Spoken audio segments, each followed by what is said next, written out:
Dear students, competitive examinations के लिए advanced word power and idioms की सीरीज में आज हमारा इंपॉर्टेंट वर्ड है जुडिशियस।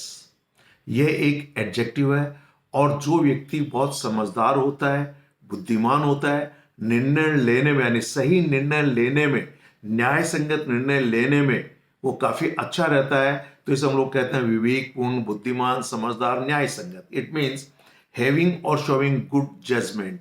जो भी वह निर्णय लेता है उसे अच्छा निर्णय लेने की उसमें क्षमता रहती है। आइए कुछ एग्जांपल देखते हैं। और judicious planning now can prevent problems later, कि अगर वर्तमान में आप विवेकपूर्ण प्लानिंग करेंगे, बुद्धिमानी से कोई योजना बनाएंगे, तो वह आपको भविष्य की समस्याओं से यानी बाद में आने वाली समस्याओं से बचाता है। We should make judicious use of the natural resources available to us, कि जो प्राकृतिक संसाधन हमारे लिए अवेलेबल हैं, उपलब्ध हैं, हमें उनका बहुत बुद्धिमानी से या समझदारी से या विवेकपूर्ण तरीके से उनका इस्तेमाल करना चाहिए। तो देखिए, अगर किसी नए शब्द को सेंटेंसेस में पढ़ते हैं, सीखते हैं, तो वो लंबे समय तक याद रह सकता है। आइए इसके कुछ सिनोनिम्स और एंटोनिम्स देखते हैं।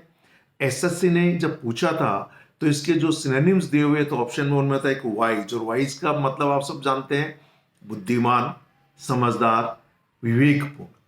ऐसे ही इसका एक और सिनोनिम दिया हुआ था प्रूडेंट। क्लियर। अदर जो सिनोनिम्स हैं वो है astute, discerning, discreet, sagacious, sensible, thoughtful, sapient, और इवन में एक शब्द और लिख रहा हूं वो है सेज। हालांकि सेज नाउन भी होता है, एडजेक्टिव भी होता है। नाउन के रूप में इसका मतलब होता है साधु महात्मा, एडजेक्टिव के रूप में होता है वाइज, यानी कहने का मतलब जुडिशियस। इसके अलावा इसका एक और मीनिंग होता है कि जब हम लोग को निर्णय लेते हैं और वह बहुत बुद्धिमानी से लिया गया हो या बहुत सावधान होते हुए निर्णय लिया जाता है, तो उससे हम लोग कॉशियस भी इसका मीनिंग निकाल सकते हैं। इसलिए जुडिशियस का सावधानी पूर्वक, बहुत सचेतता पूर्वक लिया गया जो निर्णय उसके लिए, तो इसके सिनोनिम के रूप में कॉशियस भी हो सकता है, जो एसएससी ने ऑप्शन में दिया हुआ था। अदर सिनोनिम्स हो सकते हैं careful, circumspect, considered, rational, well judged. इसके एंटोनिम्स हैं इम्प्रूडेंट, इनडिस्क्रीट, इनजुडिशियस, अनवाइज। तो ये शब्द कॉम्पिटिटिव एग्जामिनेशंस के लिए, एडवांस्ड लर्नर्स के लिए भी उनकी वोकैबुलरी में एक बहुत अच्छा एडिशन होगा। निश्चित रूप से आपको लिखने में, बोलने में, प्रभावशाली भाषा के लिए यह शब्द काफी उपयोगी साबित होगा। Thank you very much. Have a nice day.